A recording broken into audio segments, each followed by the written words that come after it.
Welcome to Facts TV News, where everything is true. Person of interest held in connection with Salt Spring triple murder. A person of interest in the November 6 triple murder in Salt Spring, St. James, which tragically included 2 schoolboys among the victims, have been apprehended by the police. In a display of the Jamaica Constabulary Force JCF's steadfast diligence and commitment alongside its law enforcement partners, a breakthrough was made in the pursuit of justice, the JCF said in a statement on Saturday. According to the police, on Friday between 3:30 p.m. and 8:30 p.m., a coordinated intelligence-led operation was effectively carried out in Barnet Town, St. James, culminating in the apprehension of the person of interest. This detailed operation, a joint effort between the JCF and the JDF, targeted a guest house in Barnet Town, St. James. The joint security forces swiftly entered the premises, conducting a comprehensive search. The person of interest was found and detained without any issues. He is currently in custody, contributing to the ongoing investigations, the police stated. The police also revealed that during the operation, a maintenance worker at the guest house was also detained, pending further investigation. Following the shooting, the police identified the victim as 7-year-old Justin Perry and 9-year-old Nicoleva Smith, both students, and Tevin Hill, otherwise called Banksell, 26. All 3 were from Salt Spring. The 3 were shot dead when a gunman opened fire on a taxi they were in. Police believe Hill was the intended target of the gunman. No major crime in St. James since declaration of SOE. Assistant Commissioner of Police in charge of Area 1, Clifford Chambers, says there has been no major crime in St. James since a state of emergency SOE was declared for the parish on November 8. The state of emergency was imposed amid an increase in gang violence in sections of the parish, including the November 6 shooting of 2 primary school boys and another man while they were traveling in a taxi.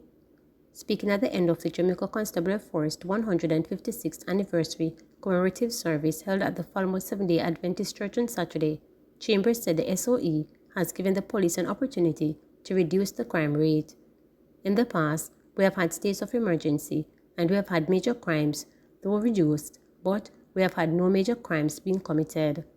What we have here is now that since the state of public emergency, the parish in which it was declared has had not one major crime.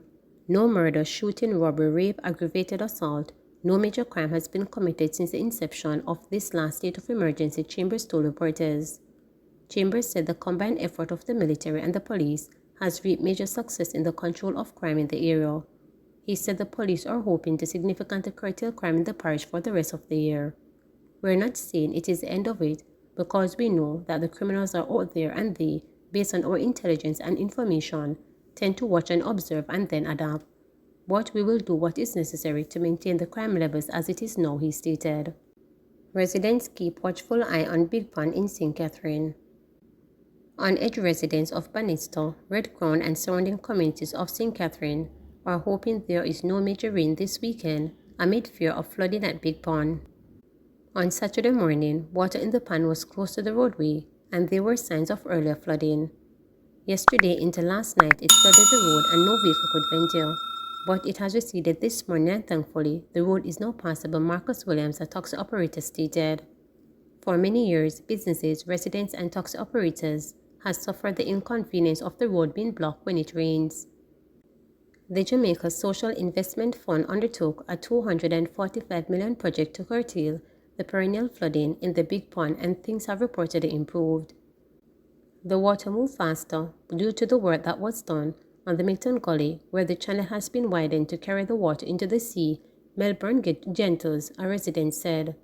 However, residents say whenever there is a report of impending rain, the community is in a state of panic, as it is still possible that the pond will overflow. Fire Brigade warns against private sector to be better prepared for disasters.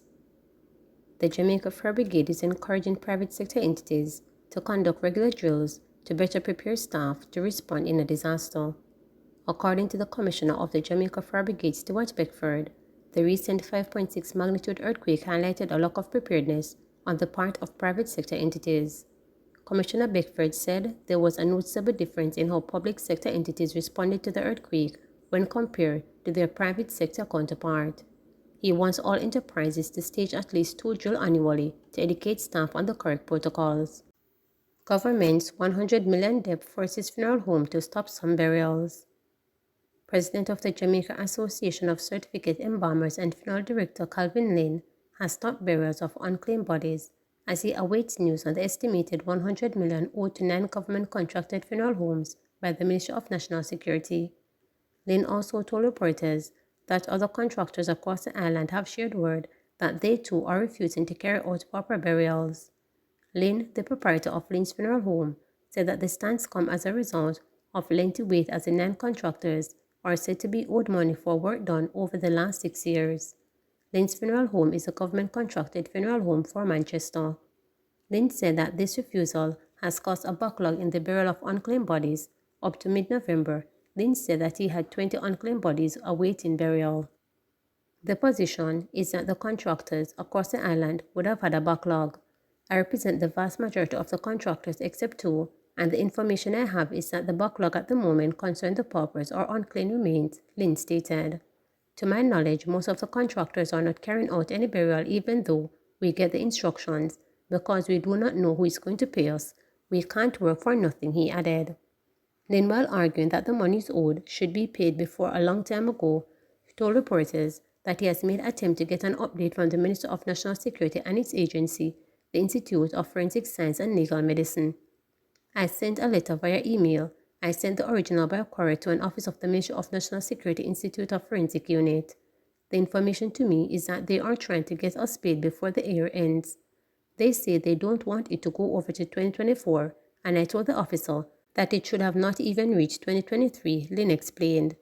At the same time, Lynn said there have been some level of confusion as to which government agency is responsible for paying these monies forward.